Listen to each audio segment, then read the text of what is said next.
And today is our day one session, right? On the Kubernetes, on not Kubernetes, sorry, on Terraform actually. So today we are starting a Terraform session. Okay, so let me open the notepad.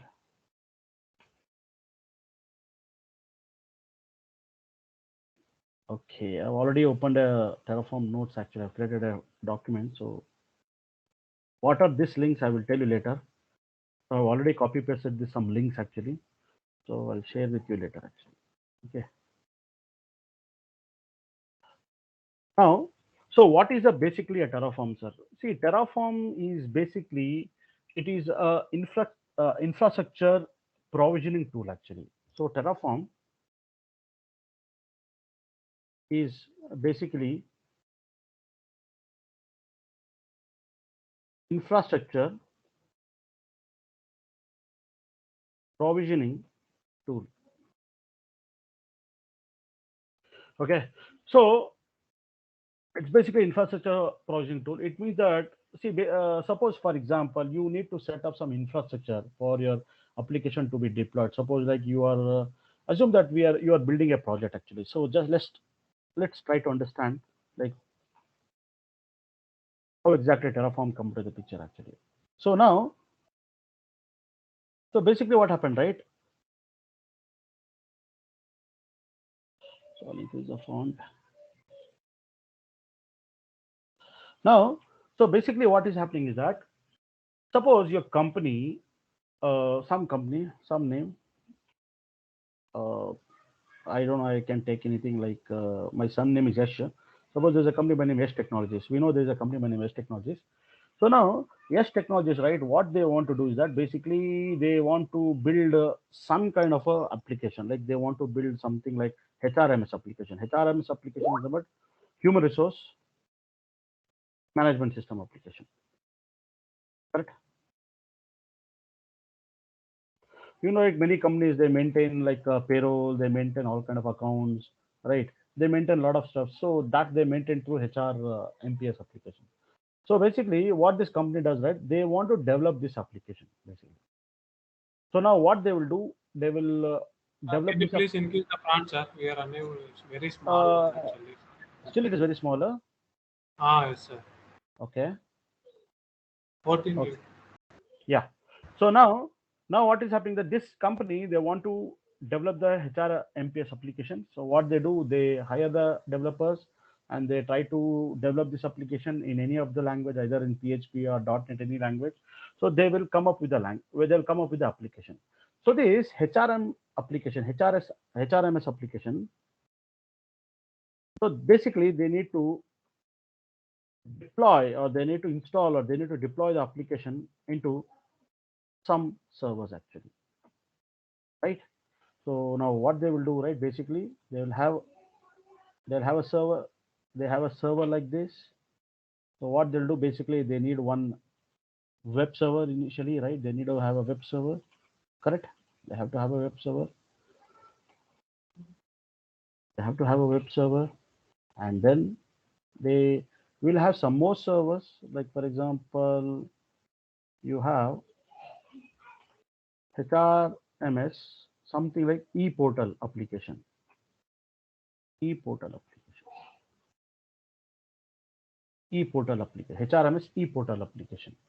Okay, and they have something like, sorry, they have one more server where it's a part of the some application because your application HRMS will be having a lot of different models or a lot of different dependency applications. So those applications are deployed into different servers. Consider this as a server, sir. So a web server is one server actually. This is one server and this is one server. Like that, we have different servers actually. Okay. So now here what happened, right? You have a HRMPS. Suppose you are doing a recruitment. So your recruitment application is running over here, and you have one more application of HRMS only, okay, which is something like a payroll application, right? Basically, you need to provide the salaries and all, right? So here you have the set of application which belongs to your HRMS, and you have deployed these HRMS applications, everything. all the front end and back end application, everything into the different servers. So basically you are deployed into some server infrastructure, correct? And here you have one database actually, because all your data of this application has to reside, right? So you have a database here. So you can consider any database, like you can consider MySQL database or Oracle or DB2 or any database you can consider. So this is basically a complete infrastructure of your application where it is deployed into the servers actually. And you know very well that actually that whenever a user want to communicate with your application, right, basically he has to use some client application, like basically he'll be using some browser, right? Suppose you're using a Chrome browser actually, like this. If you're using a Chrome browser,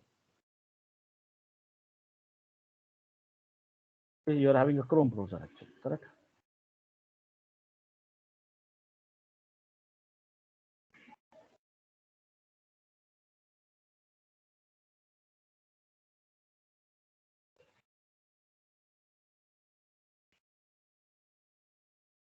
Basically you'll use some Chrome browser like this.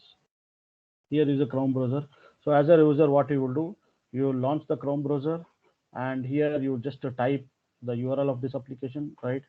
https://ehrnps.co or .in, something like you hit in your browser, right? So what will happen basically, you will try to go and your browser will try to go like this, and it will try to connect or it will try to hit to your web server. It, sorry, uh, it will try to go and hit to your web server, right? So basically from the web server, it is based on the complete URL. What again? Suppose you want to get into the recruitment, you will be going /recruitment. You will be giving along with your URL, or else you want to get into the payroll, you will go into the /payroll, or else you want to go basically just get into the home page. Actually, you will just say ehrmps.in. It will go to the web page. It will go to the home page actually. So what is happening that from here, what happened, right? From your web server, what is happening that it will going to, based on the application requirement, based on the user requirement, it basically the request goes to the different applications, right? And you know very well from this, from here, this application basically whenever it want to work, it has to connect to the database to get the complete data for that applications. So basically this is what the normal flow of your complete infrastructure or the complete your application setup, right? So to make it more availability, what you will do that you will have the same infrastructure, you will have a same infrastructure, one more copy of the same infrastructure you will have, right? You will have a copy of the same infrastructure. This will act like a active infrastructure. So this is one setup, this is one network setup, this is a complete one network setup actually. Network setup in sense like you are having the complete setup actually, virtual setup you can say. So this is virtual setup 1 and this is the virtual setup 2, correct?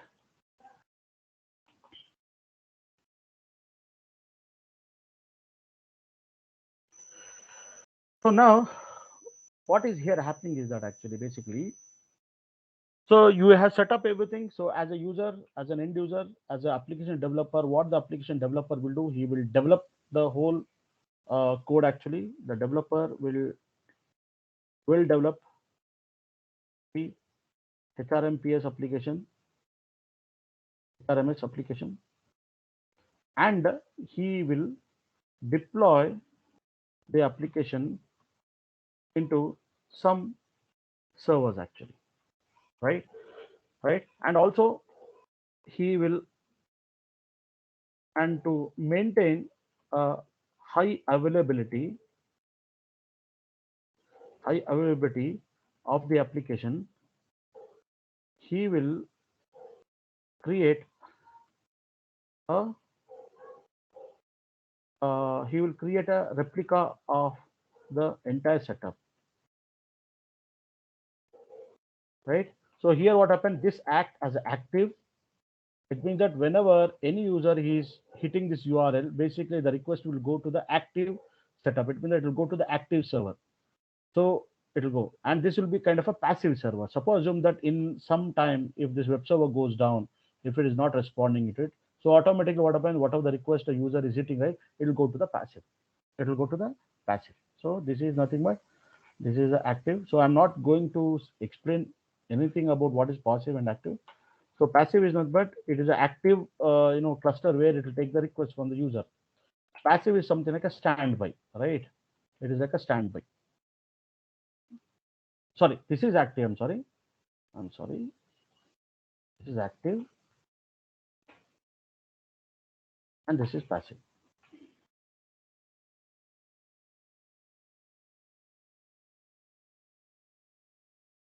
This is passive.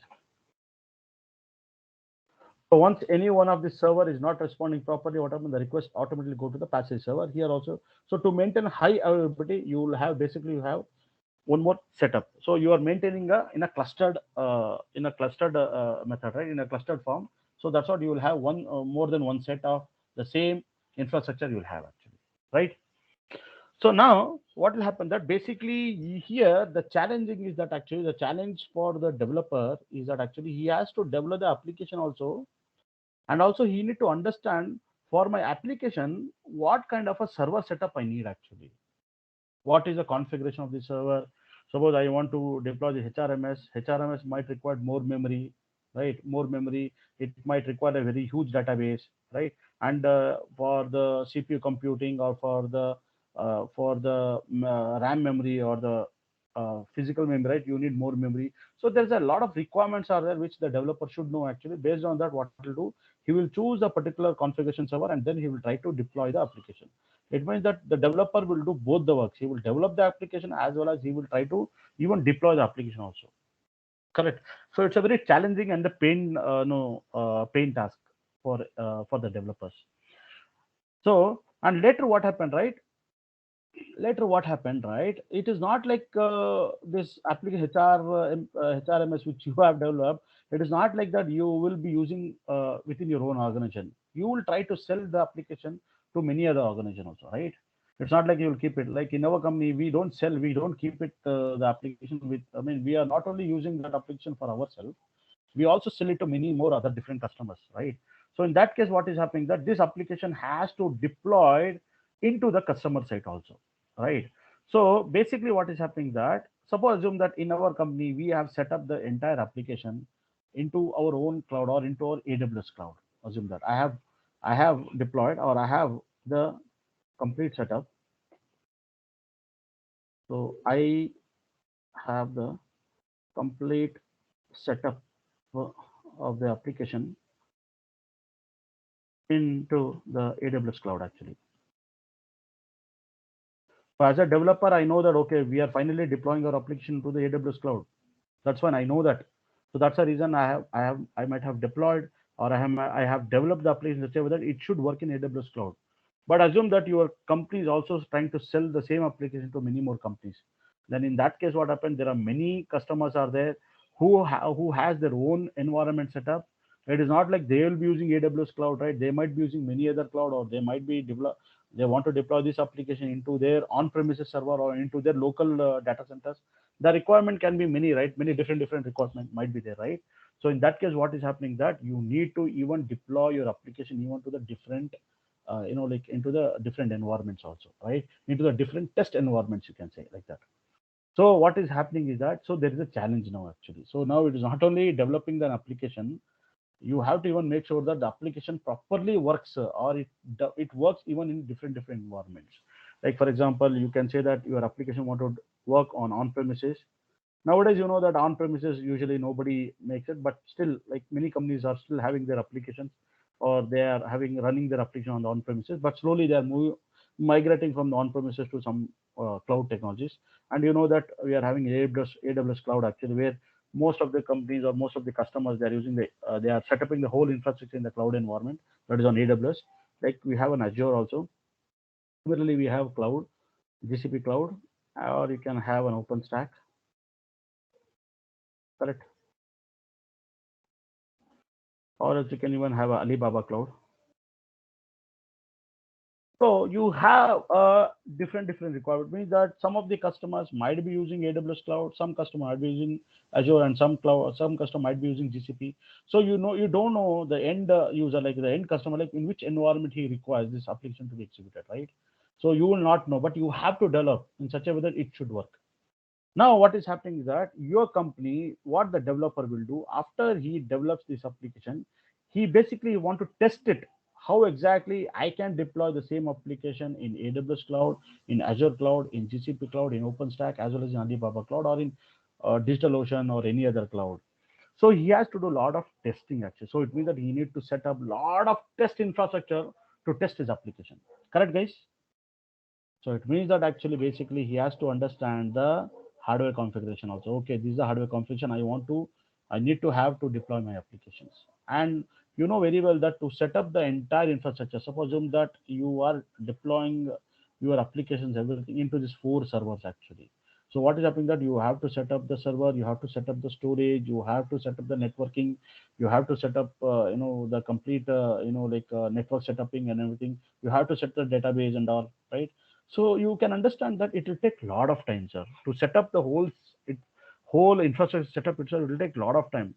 Sometime what happened earlier, right? If you take around some 10 or 15 years back, this infrastructure setup used to take more than a 1 week or 2 weeks. It used to take. It means that whenever the customer comes and he says that, yeah, I want to buy your product and you please set up the whole product in our infrastructure, right?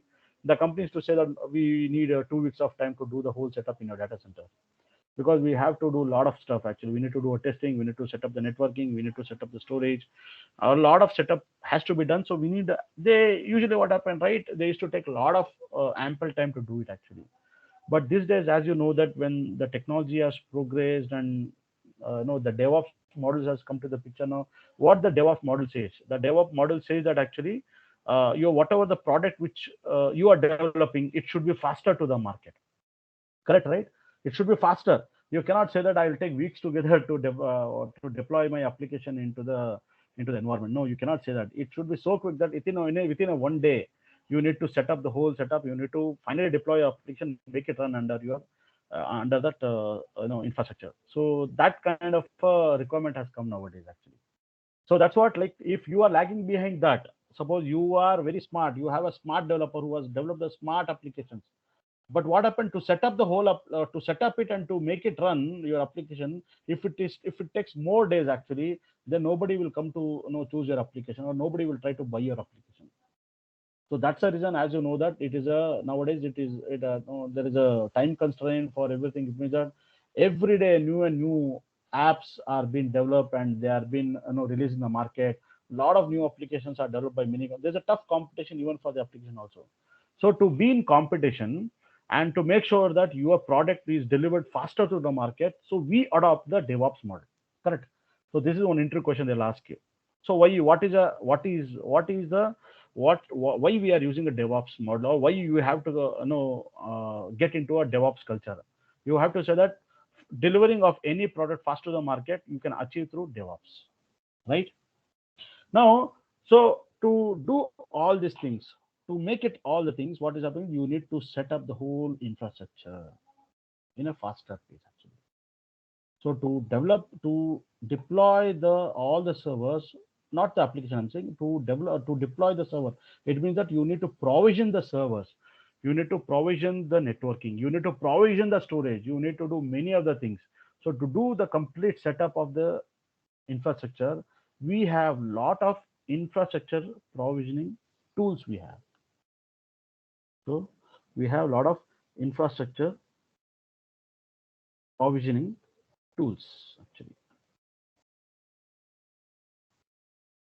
Tools we have. Okay. So, so one among them is the Terraform actually. So it means that suppose I want to set up the whole infrastructure, the hardware infrastructure and everything. I want to do the entire setup in any of the cloud environment. So the best suited tool is a Terraform actually. That's what people use everywhere. They use Terraform actually. Now, okay, fine. Now, when it comes to when it comes to this different cloud, actually, I have still not, I have to still discuss on something on, like, if the developers is developing a new features and all that. I will commit later. But right now, I want to tell you some more things about this cloud actually. Now here we have a different clouds are actually. These clouds, AWS cloud or Azure, right? Even this cloud also provides the uh, infrastructure as a code uh, mechanism actually. Infrastructure as a code mechanism. It means that they are providing their own infrastructure as a provisioning tool within the AWS itself. Okay, through using that, you can easily set up any kind of a infrastructure setup even in AWS cloud also. So what they call that, they call it as a cloud formation. You have some of you might have heard about this cloud formation, right? So it means that using the cloud formation, this is the one of the inbuilt service which is provided by the AWS. Using this cloud formation, you can actually set up the whole infrastructure itself. This infrastructure itself within your AWS cloud. It means that this cloud formation is only applicable to the AWS. You cannot use a cloud formation for any other cloud. No provisioning for any of the hardware in other cloud. It is not applicable because this is only pertaining to the AWS cloud. Similarly, for the Azure, there is something called the ARM template. For the GCP, we have something known as a mm, deployment manager actually. OpenStack is a private cloud. I'm not sure about that. You have a VMware actually. One more is there by name VMware actually. So VMware also you can do a infrastructure provisioning. So there they are using a VMware SDK actually. Similarly, for the Alibaba cloud also they use internally some uh, provisioning mechanism, that is infrastructure as a code mechanism, which I am not aware of it. But every cloud, right? They themselves they provide their own infrastructure as a provisioning tool or infrastructure as a as a code they provide it, which you can use it actually. Okay. Now assume that you say, Rajesh, in my company, right? We are developing my application, HRNPS application, but we have a condition that your HRM application will only work on AWS cloud. It will not work on any other cloud. If that is a constraint which you are keeping while developing the application, then what happened that you will tend to go with the cloud formation. So suppose many of the customers are there who want to buy your HRMPS, and even they are ready to even develop or deploy your application into the AWS cloud, and that customer, he is ready to go with the AWS cloud itself because he want to make use of your application. Then obviously what happened, right? You will give the solution of setting the whole infrastructure with the help of the cloud formation. So you will write out of cloud formation templating. You will give to a customer saying that you please execute that. It will set up the whole hardware or whole server infrastructure provisioning it will do, and finally you can deploy it, right? But here what happened, right? You cannot keep the condition, right, like that. If you keep the condition like that, so some customers who are using Azure, if they want to buy your product, if you are keeping the condition that no, your this application will not work in Azure, it will only work in AWS, so he will not come to you, right? Why he is going to come to you? So most of the companies, they won't do like that. So whenever they are developing the application, they will make sure that my application can run in any environment or in any cloud. That is what they will develop like that, right? So now, so that's what it is. Now what is happening is that actually, now whatever the HRNPS application which you have developed, sir, suppose assume that tomorrow you are doing a, you are enhancing the feature. You're enhancing the feature, or else you are, you are actually fixing some major important defects, right? So what you're doing here, what the developer will do, the same applications. So what is happening that the same developer, what he does, right? The same developer. Okay. The, where is that font, sir? Actually, yeah. So the developer, what he does, right? He is developing an application. Sorry, he is doing some kind of a feature enhancement. Actually, he is doing some kind of a feature enhancement. He is doing some kind of a feature enhancement, or he is fixing some defects. Actually, later what he will do, once he fixes it, once he tests it, finally what he's going to do, he's going to push the code into the some versioning control system, right? He will push the code into some versioning control tool, some versioning control tool. versioning control systems. It means basically he is going to push the code into any of the version controls like Git or any other tool, right. From here, what you will do, the whatever the code you have, you will try to do the packaging of your code. Correct. You have to finally do the packaging. Correct. You have to do the packaging of the software, right? You will do.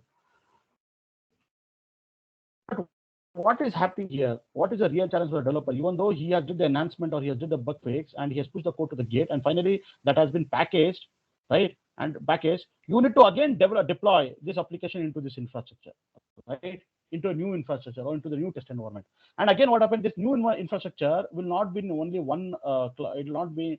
It will not be in one environment. You have to test it in a different environment. So you said that, Rajesh, whatever I have, did the bug fix. Again, I have packaged the whole software. The same software again I need to deploy it, sir. Here again the challenge again, you need to every day you need to set up a new setup for a test environment setup to do all your latest test of all the enhancement feature what you're doing. So it means that even you need to have the setup at a very faster pace. It is not like that you will take half day to set up everything, finally you do the testing. No, it is not possible because you need to release your product faster to the market. You need to give the defect fix faster to the customer. So in that case also what is happening that you need to have an entire setup. And it is not only that you will be doing this testing in AWS cloud, you'll be doing in Azure, because you need to test whatever the enhancement of feature you did, right? You need to test in various different clouds. So this is one use case you have to say that it's not only for the other customer setup, even internally also the developers or the tester, they need every day a new environment to do whatever the changes they have to did to the product, right? Either by defect fixing any important showstopper defect fixing, or else they might add a new feature itself. So in that case also you need to have some tool which is going to do setup of your entire infrastructure provisioning in a very faster way. That is what they use the Terraform tool, right? So now what is happening is that that's what you could say that Rajesh, no doubt, Rajesh, in our company we never use any other cloud. I am using only AWS cloud. Can I can we use a cloud formation? Yeah, you can use it, but still we would say that it is better to use always Terraform as a tool for doing any kind of a infrastructure provisioning. Why? Because maybe sometime what is happening, there might be some new customer who comes in who wants your product to be used. At that time you cannot have a consistency that you have to go with the AWS cloud only, because that customer might require an Azure to be worked, or he might be having Azure cloud with him. So he has to push all this application into the Azure cloud. So in that case, what is happening that if you have developed all kind of infrastructure as a code mechanism using the cloud formation, you have to you cannot run or you cannot make it a cloud formation in the Azure cloud. So always it is better that you have to go with the Terraform itself. If you use Terraform, yes, you can develop, deploy your infrastructure code in AWS cloud, even in Azure or any other thing. To make it very simple, or to make it very what the usually the Terraform developer will do, the Terraform developer what they will do, right? They will write the Terraform templates are like this. They will write a template in such a way that, okay, by doing a few changes into the template file or into the Terraform file, they can run the whole template, okay, in AWS cloud, in Azure, in GCP, in any other different cloud providers. He can run it. It is so flexible, right? So it say that, Rajesh, suppose assume that you say that, Rajesh, I want to have a web server, one server, two server, three server, four server, and five server, including database. There are five servers you need to set up in your cloud, right? And you say that each and every server has a different, like a requirement. Either this is a web server, so you will go with the T2 medium and you will go with some 8 GB of memory, because basically you're not running here, you are just setting your Apache server. Okay, it needs a less configuration, fine. Your e-portal, it might require a high configuration, because here a lot of users are logging into this e-portal web page, so you need to do some computing. So here what is happening that the CPU should be more, the memory should be more. Similarly, like that, each and every server has its own different requirement. Now if you say that, Rajesh, I will deploy the whole stuff in my AWS using the cloud formation. So to set up the whole thing, you might tend to, or you might come up with writing 800 lines of code to develop the whole stuff actually. Means you will write 8 lines of code of the cloud formation to do the entire setup. So if he uses, instead of using cloud formation, if he's using the Terraform, I think within some 40 lines, he can achieve the whole stuff, sir. So you could see the difference here, right? So the developer or even the DevOps engineer, if he is doing in cloud formation, he will tend to write a lot of lines of code to do it. Whereas when he's choosing the Terraform tool and to set up the same thing in AWS cloud formation, he can only use 40 lines of code. Similarly, by doing some changes within this 45 or 40 lines or little bit more than, he can achieve even to deploy the whole infrastructure, the complete infrastructure in Azure also. So the complete infrastructure in the GCP. See, it means that within the few lines of code and with a little modification, he can set up the same infrastructure in the different cloud. See how simple it will be. It will mean that you can see that lot of time is saved by doing this activity. Correct? Correct, sir? It means that you can do a setup very fast. You can give the setup to the any kind of a tester or developer to test it. And finally, when they test it up, you can push the same setup into the production and you can release your product to the market in a very faster pace. So that's the reason they tend to go or then tend to choose the Terraform as a tool actually. Infrastructure as a tool. Clear, sir, till here? Any doubts you have?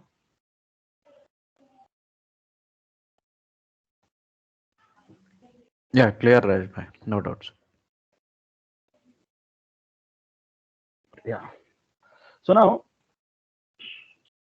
okay, sir. Now, what are the like prerequisite for the Terraform? Basically, I'm just telling you some of the prerequisite. Actually, see, you can install Terraform. What is a prerequisite you need for learning Terraform? First is that actually you need to install the Terraform, sir. So to install the Terraform, you can either install the Terraform in Windows or Linux or in Mac OS anywhere actually. Okay, here because it my in my machine I'm having a Windows actually. Even I can install the Terraform here itself actually. Okay, I can install the Terraform here itself. But what I will do, like, I will be having an AWS cloud. Inside the AWS cloud, I will what I'm going to do. You can even install in your Windows. I will show you even how to install in Windows and how to run a Terraform. Like Terraform command or Terraform. How you can set up everything. I will show you. But what I'm trying to do in the upcoming classes that I will choose AWS cloud. Inside the AWS cloud, what I will do, I will try to create one small mission like T2 micro machine. I will choose any Linux machine. Like I will take like Amazon Linux. I will take Amazon Linux. I will take there. I will do an installation of Terraform. Okay, I will install the Terraform. And installing the Terraform is very simple, sir. It's not a rocket science. Just you need to execute some 1-2 line of command to get the Terraform get installed. That is one thing. Second is that always see whenever you are working with a Terraform. See what is Terraform? Terraform is nothing but it is a infrastructure as a code, or it is a provisioning tool. We know it's a provisioning tool. Provisioning tool, or also we call it as a infrastructure as a code tool also. Infrastructure as a code, it means that you are writing some code. You are what is IAC? It means you write some code. You write some code to provision all the setup. Okay, so you will define, you will develop the code, and you will try to use that code to provision the entire hardware setup. So that we call it the IAC, infrastructure as a code. It means that you write a code. So what exactly you use to write a code? You basically use some kind of a format, okay, some kind of a language you say, and that language you will use to write into a template basically. And that language, what we call Terraform, uses a language which is called as DSL, domain specific language. Right? For example, in the Kubernetes, whenever you want to write any manifest file, right, what you use, you basically write a YAML file, right? YAML. So YAML means basically you need to follow some syntax to write it everything, right? Similarly, like whenever you want to write an Ansible playbook, there also we use YAML actually. So similarly, when I want to write the cloud formation, basically you have to use a JSON actually. So what you have to do means you need to understand how exactly it works. It means that you need to understand the specification of that language, syntaxes and everything you should know before you start working on that actually. So that way what happened, Terraform, it uses the language which we call the DSL, domain specific language. Like, so you need to follow some syntax while developing any kind of a Terraform template, right? So that's what you have to use it. Okay, so now what is happening is that basically this domain, so what you do, you will tend to write in a template, sir. Actually, that is what here it calls a template actually. So this template is nothing but you write some codes, basically, sir. So what are the two major or important codes which you will be using in your Terraform template or in your Terraform file? One is nothing but providers, and second is nothing but resources. Just keep this in mind now. As of now, we will be showcasing this at the later point of time, right? So what are the two important things which you will be implementing? The most two important thing which you will be implementing in your template or in your Terraform file is a providers and resources. Clear, sir? Okay. So now, so what I was saying, that what is a prerequisite or what is the requirement? First is that you need to install it. It means that you have to install, either you can install the Terraform in your Windows, in your existing Windows itself. So that's all.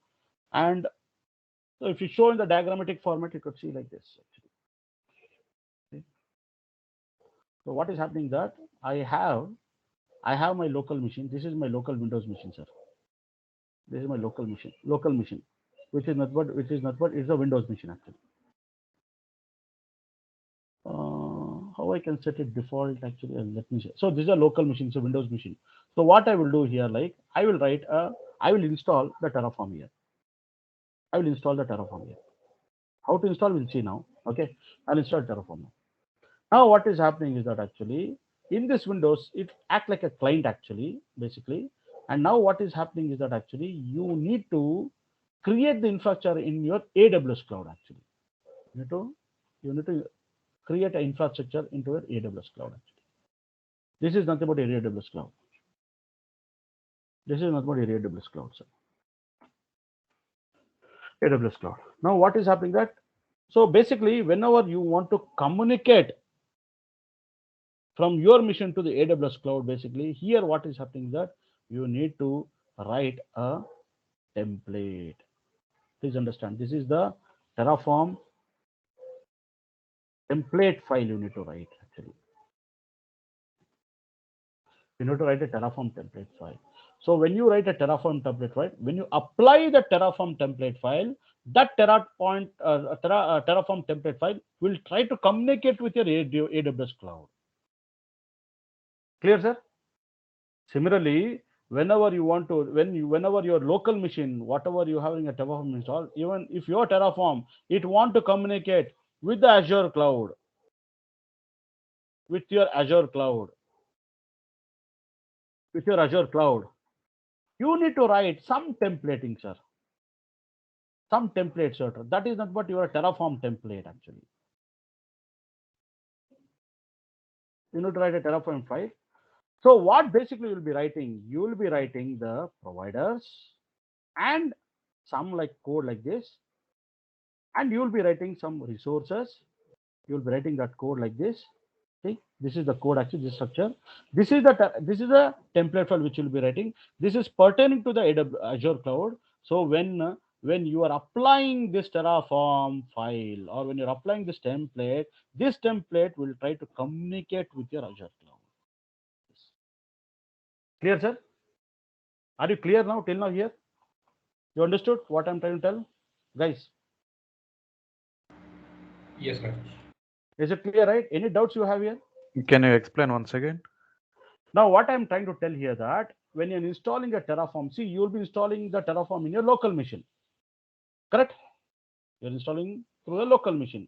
Now, what is happening that you need to set up an infrastructure. You say, Rajesh, I want to create some web servers here, some storage, some servers I have to create. I have to create some S3 bucket. I have to create some databases. I have to create some load balancer. You would have your various requirement which you want to set up in your AWS cloud, correct? So how fast you can create? You can fastly create through a Terraform. It's a provisioning tool that we have understood now. So to achieve this, basically you need to write a template file actually.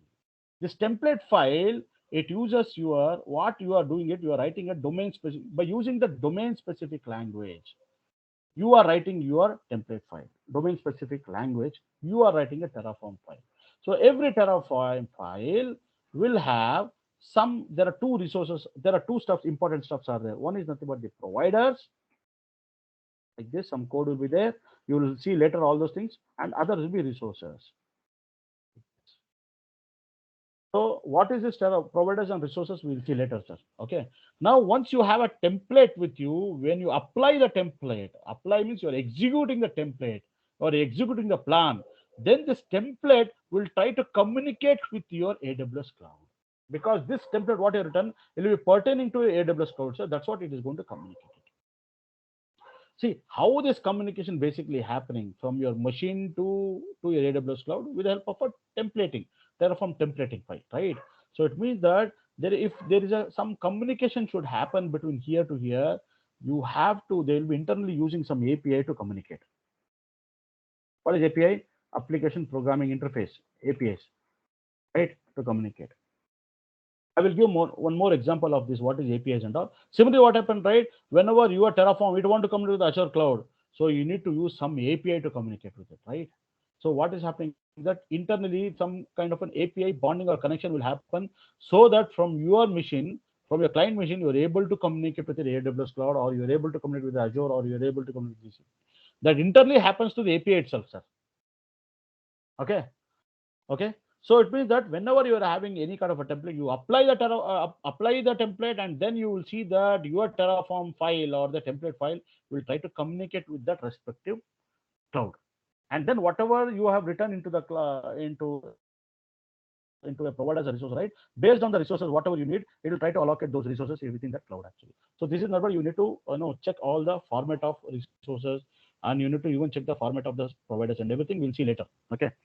So, but in a very high level, you understood that actually, right? Oh, there is some kind of a templating file I have to write, or the Terraform file I have to write, which uses some domain specific language. So by using internal uses a domain specific language. So with that, actually, I need to use some two important things. One is the provider and resources.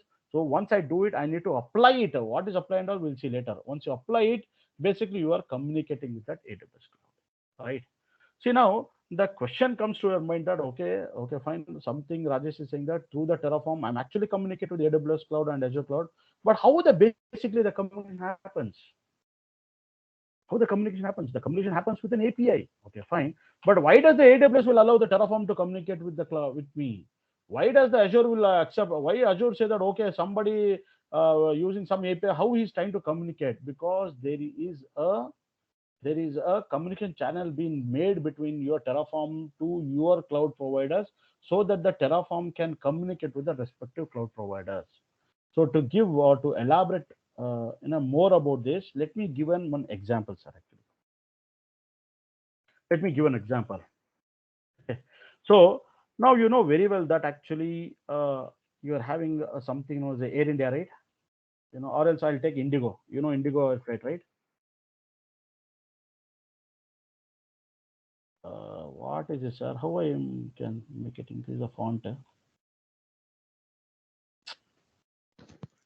No, actually, before typing, you can select the font size. Then Correct.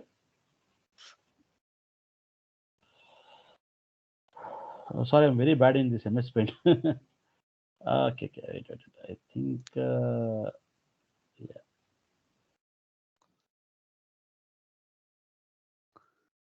No, sir. Okay. Yeah, now it is increasing. Now, if I see, there is some airlines is there, like Indigo. Correct, sir? Indigo Airlines. What is Indigo does? They have a lot of flights, right? They have a lot of flights like this. They have a lot of aircrafts. So they're into business of the aviation. Correct. Now, what is happening is that they are having. So basically, what happened? Like customers usually they log into the Indigo website and they try to book the flight. Now, suddenly after some time, what happened? You see that there is some company. They came up with their own website. They call as a Yatra.com. You know very well Yatra.com or MakeMyTrip.com. Correct. Now, what Yatra.com do, right? The Yatra.com, they know that they have developed the site in such a way that through their website, they can actually communicate with the Indigo and they can book a flight actually. Correct. But now what is happening that whenever you are logged into the Yatra and whenever you are trying to browse for this, it will basically even show the Indigo also, right? Indigo flights and all, right? And Yatra company, they know very well that there are a lot of customers are in India where they do the booking through their site. Now, what Yatra.com did that, the company did that, they try to contact to the Indigo. They try to contact to Indigo. They say that we are having this application and it is a very user-friendly application. It means that people can easily they can log in, they can access, they can log in, and they can easily book the ticket with any hassle-free. So what they're saying that actually we want, what they will say that if you are willing, we can include your service or your aviation service in our site so that people can book from our site. They can book all your flights, right? Tickets, everything through our site so that you will also get more customers. Now, Indigo thought that, okay, Yatra is doing a very good thing because a lot of customers are coming. Why you have to lose the chance? So they'll say, okay, they will have a tie-up between the Yatra and Indigo. But what Yatra will say that actually that to make sure that actually we can log into your website, because ultimately when the people are doing, they have to log into their website, right? So I need to do the booking to a website. You tell your developers that you please provide an API for us so that we will integrate that API within our Yatra.com. So whenever the customer is seeing Indigo and they want to book it, what they'll do, they'll press to the Indigo and they will, what happened as soon as they press to Indigo, what it will do, right? That will redirect to the Indigo site actually. And through the Indigo, what happened, right? They will try to select the seats or they'll try to select the flight and finally they'll book the ticket. Okay. Now what is happening? What is the benefit Yatra is going to get? What Yatra will do that for every ticket, right? Every person who's doing, right? Indigo will give some 2% or 1% of the amount. Whatever the amount, no ticket amount is there, that much they will provide to the Yatra. That's what they will be a, they'll have a deal between Indigo and Yatra. Like every ticket, some percentage, even Yatra will get like that. So it means that now what Yatra says that now please tell your developers to provide an API so that I will include my API in my Yatra.com website. So whenever any client or the customer they want to book to the Indigo, they will directly click on it. It will take to the page. Now, after getting the page, you know very well that actually finally it comes to the payment, right? Where you need to pay the money. So you need to have a payment gateway. Through the payment gateway, what you will do, you will try to, select some banking actually, right? Either HDFC or either ICICI or either SBI. Any kind of a banking you need to select to do the final payment, right? So you have HDFC, you have an ICICI bank, you know very well, and you know like SBI also one of the financial banking sectors, right? So now what Yatra will do, like again, Yatra will communicate with HDFC, ICICI, and SBI saying that, yeah, we have tied up with the Indigo, and Indigo will definitely, the customer will choose to book through the Indigo flights. And after that, what is happening that whenever they want to do the payment to the payment gateway, the payment will be redirected to your HDFC or to your ICICI or to your SBI.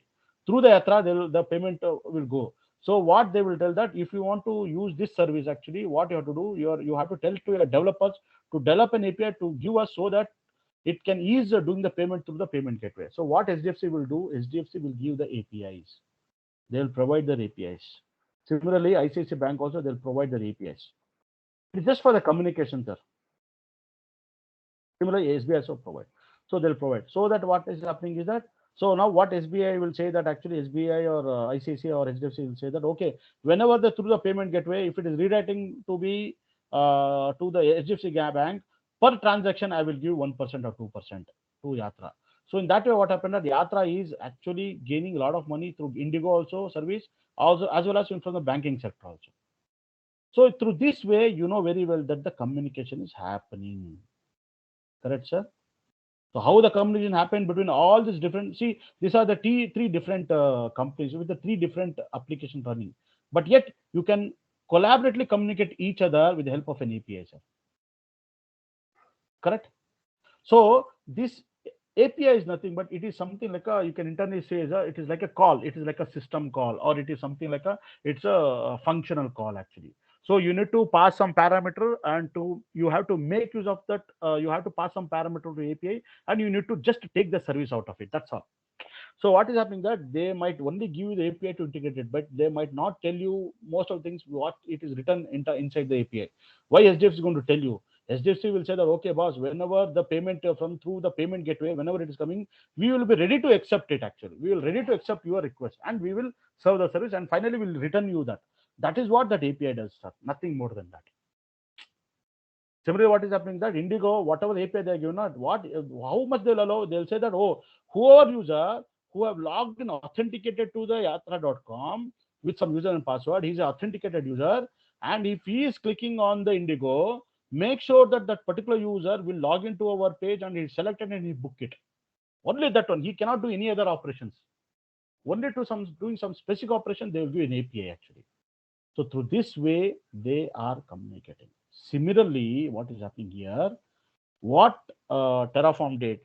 Okay, Terraform basically, Terraform. If I want to tell you the history about the Terraform, sir, basically, Terraform was developed by a person by name Mitchell uh, Hashimoto. He's a guy actually who developed the whole Terraform.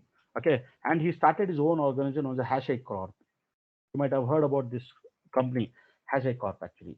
So what he has did, right? He developed this template so that actually he developed this DSL language or the whole Terraform, so that what happened, right? Whenever any person he want to easily create the infrastructure in some cloud provider or in some virtualized environment, then what is happening is that actually basically he has to communicate, means he has to embed the AWS Cloud's API within the Terraform. Clear?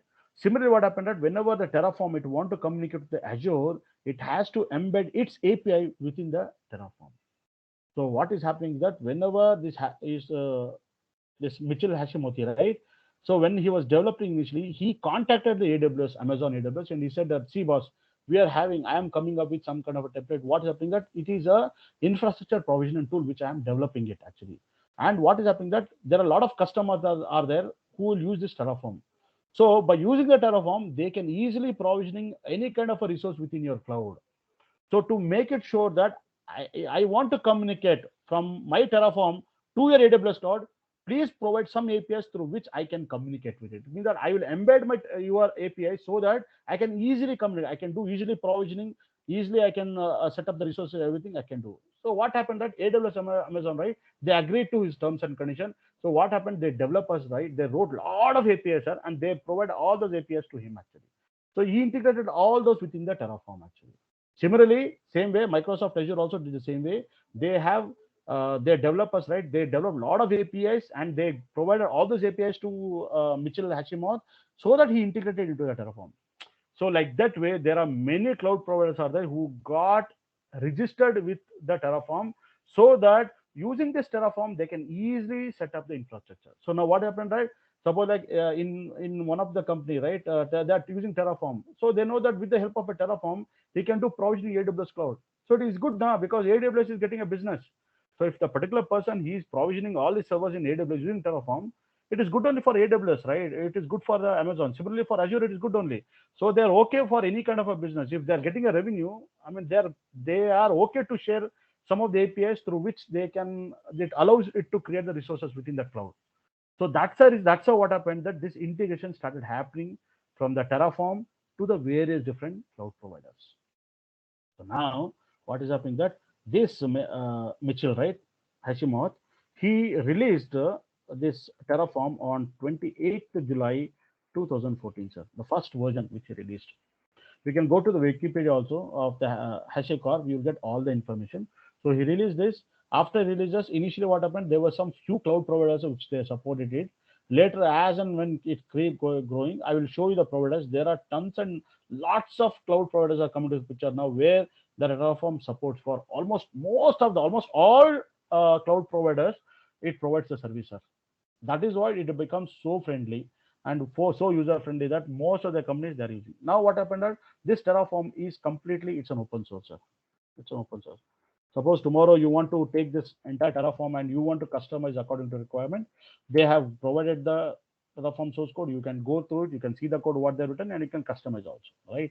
And but yeah, they are giving the enterprise solution also. Enterprise solution means, suppose our company is using Terraform, and our developers have stuck up, or our engineers have stuck up somewhere, right? And they're not able to proceed with that, so they can contact to the HashiCorp, and they will provide based on your requirement, right? They will check how much money is required. They will ask you that much money, so they will give you the enterprise solution for it. But by default, for the Terraform file, Terraform tool, right, you need not to pay any money. It's an open source. But for the Terraform solution or Terraform support, actually, you can have, instead of solution, you have to say, yeah, enterprise solution support. Sorry, yeah, enterprise solution support. They will charge the money, sir. This is how they are earning more money, because they are providing a lot of support for this. Okay, sir. And this Terraform is completely written in the Go language, actually. So you know very well that Go language is developed by the Google. So by using the Go language, what Mitchell did, right? He developed the whole, he developed the whole Terraform, and he right. There's a company by HashiCorp, and it is co-founded by two people, sir. One of the person is a Mitchell Hashimura, and one more person is there. So they are running it, and there are a lot of tools are there. Like you might have heard about the Packer also. Packer, if I'm not wrong, Vagrant, I'm not sure. Vagrant might also be part of the HashiCorp, but I will check and I will let you know. But Packer, there are many tools are there. If you go to the official website of HashiCorp, right, like here, hashicorp.com, you will see that there are so many tools are there, sir, actually, which they have developed it actually. Terraform Vault, you could see that Vault, see console, Nomad, like that. There are many, tools they have developed, sir, actually. The products they have, sir. A lot of products are there like this, right? Terraform Packer is also there, Boundary is also there, like that. So it's a very big company, sir, which they are using it now. So that's how, this organization was started in 2014 by Mitchell Hashimoto. Okay. So any doubts are here until here?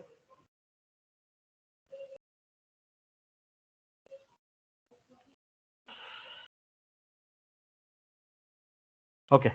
Now, so that's how the company got started, HashiCorp, and open source, as we discussed. Now, the prerequisite, what I told you earlier, which I stop it here. First is that actually you'll be installing the Terraform either in your local machine, Windows, or here like this. You're installing it in your Windows here in your local machine. Okay, and you are trying to write a template and you are communicating with it. But this is not the right way, right? You could see that actually you are writing a template and directly communicate with it. So this is not a feasible way. It is not a good way, right?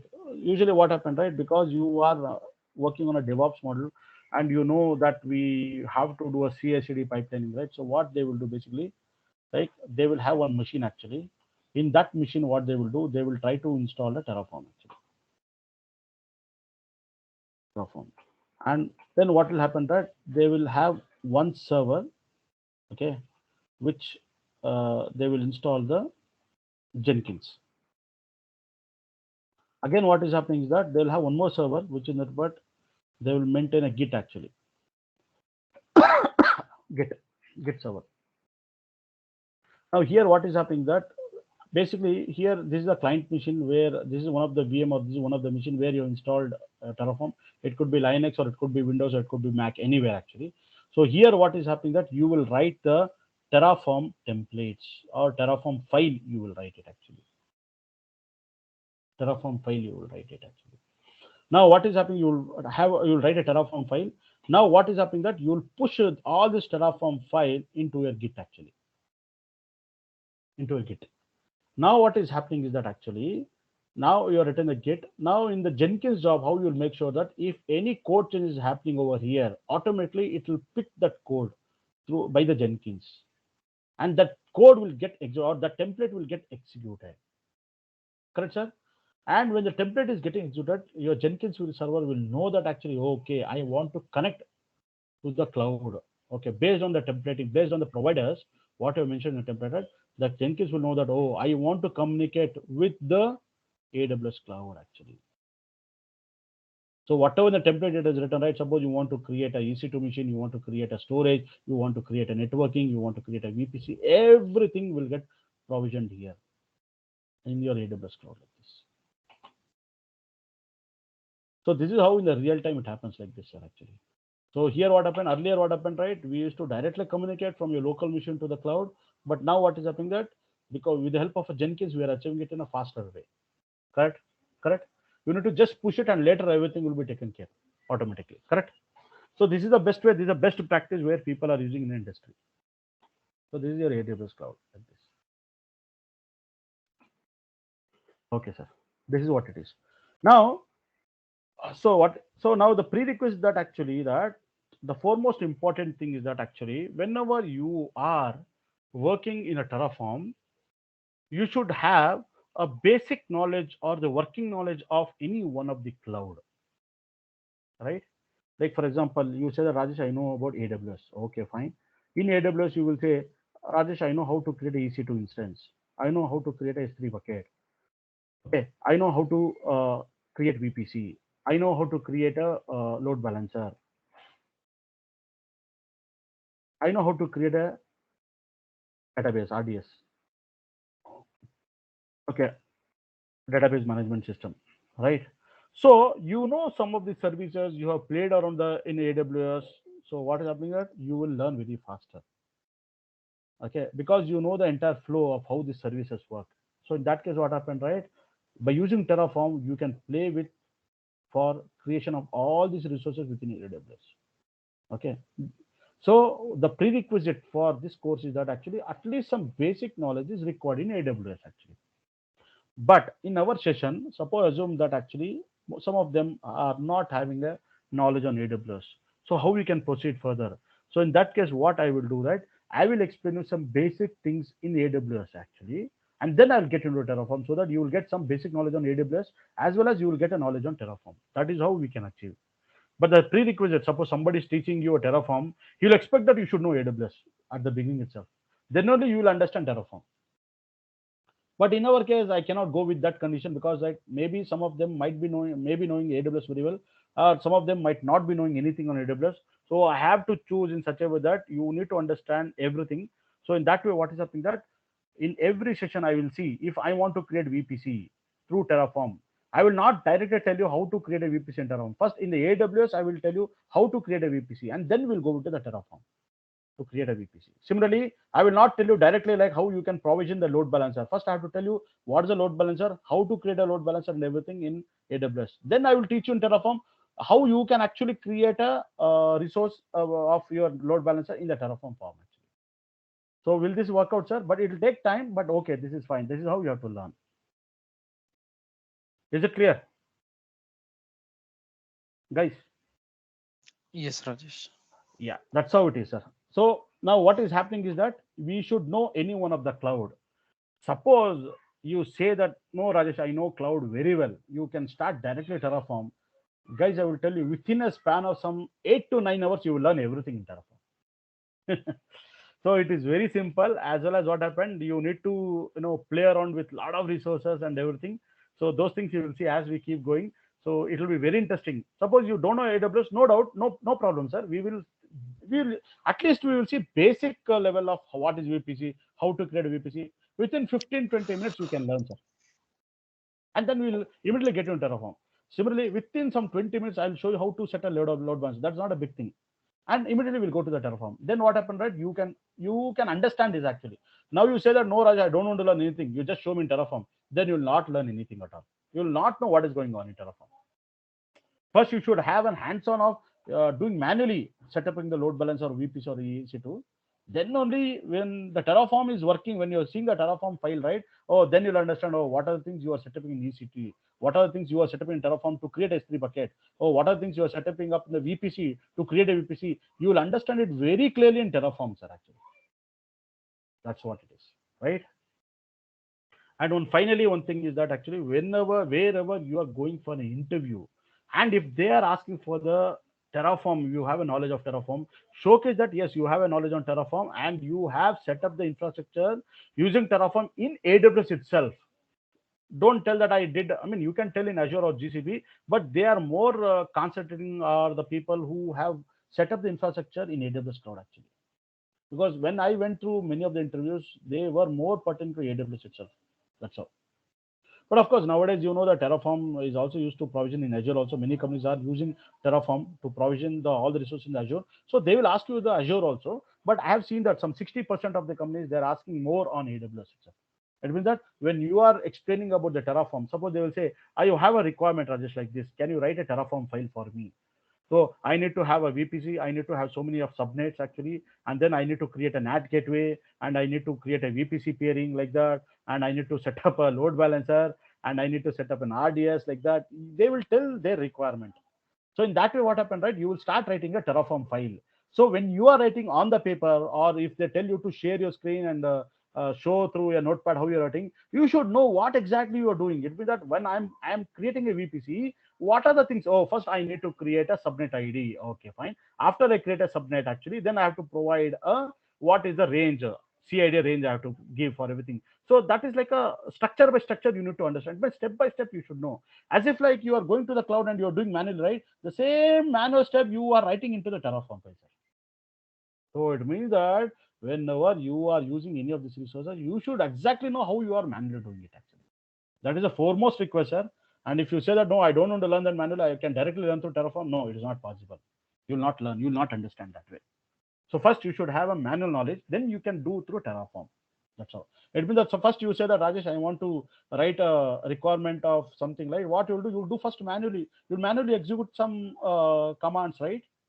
What you will do whenever you want to write any shell script, there's some requirement comes. Some of you know very well. There's a requirement comes. I want to write. First, what you do, you will try to execute manually all those commands and everything. Correct. Finally, you think that, oh, now I understood. Okay, after this command, I have to execute this. After this, I have to execute this. After this, I have to execute. Finally, what is happening that you will come up with a script, shell script. In that shell script, you will use logic and you will make sure that, oh, this command I'm executing here, this command I'm executing here, like this, and this command I'm executing here. So basically, you are writing a script, right? You are writing a script so that the execution goes sequential way. So whatever you are doing manually, now you are automating through writing a shell script or through Python anyway. Similarly, even for your templating also, you should learn exactly how to do it manually for all these resources. Clear, sir? So those are the prerequisites, sir. That's all. No other thing. Okay. So now, we'll stop it today because we have given enough introduction about it, right? And we will see tomorrow, sir, how to start with the Terraform. So I'll be basically installing a Terraform, and then like I'll be writing a small template and show you how exactly we can allocate a resource in AWS using the Terraform. And you need to follow some documentation very well. Not some, you have to follow the complete documentation what is provided by the HashiCorp, right? What are the official document you have, right? That you need to go through completely, sir. Like how we go through the complete Kubernetes concepts or Docker concept through the official site, right? Similarly, for learning Terraform, you have to go to the HashiCorp Terraform documentation. There's no other way. You don't have any books or you don't have any article. You might have articles. You don't have any books to learn HashiCorp Terraform. You have to go through because these are all provide. They have already provided the complete set of document in their website itself. So you have to go through that itself. Clear, sir? I'm sorry. This Vagrant doesn't come here. So that's what we saw, right? We saw Vault and all we saw, right? Oh, mad. Some products we saw, which are part of your HashiCorp, correct? Yeah, Vagrant also comes under console. It's a networking component, right? Oh, hold on. But it does it comes under the HashiCorp? Yeah, under console. Howda? Sure. Console. Yeah. Okay. You can check. You can open it. Okay. Okay. Yeah, I'll check that. Yeah. So thank you, man. So that's how, guys. That's how we have just stepped in to understand. Today we have just explained a very basic thing. We have not got into any extra things, but you understood that. You understood with this diagram. See how important is that you are writing a template file, correct? And you're doing some apply. What Rajesh is saying that, oh, you need to create template and apply. Oh, while applying it, what happened? The communication will happen, right? So how it is happening internally through the API, correct? Internally. So you need not to break your head and all. What is the API? I need to learn or no. You need not to learn all those things. Those are internal matters. Those are internally. It uses the API to communicate. Clear? So if in interview they ask you, will you be able to tell all these things, sir, whatever I explained it? This. Yeah. Yeah. Why it came into the picture, this you understood, and why developers are developing it, right? Finally, his packaging, and finally he has to test it. To test it, he will be testing the whole stuff in all these different clouds. To make it faster testing, he need to provision all the setup into different clouds. To provisioning it, he need a tool. So Terraform is an ideal tool to use it in a very faster way. And within some few minutes, you can set up the whole setup so that the developer can do the final testing of his product. Because whatever the developer has developed it is not like only his company will be using. They will be start even selling to other companies also, right? Other companies might be running on GCP or Azure, right? So your HRMS application, it should work in every different environments. That is the reason Terraform is heavily used. Clear? Yeah, got it. Okay, guys. Okay, that's all, guys, for the today's. Okay, I'll basically I'll stop it. The session. Hold a second. I think I'll stop the session. Oh, oops. Okay, Can let some- me do it. Let Yeah.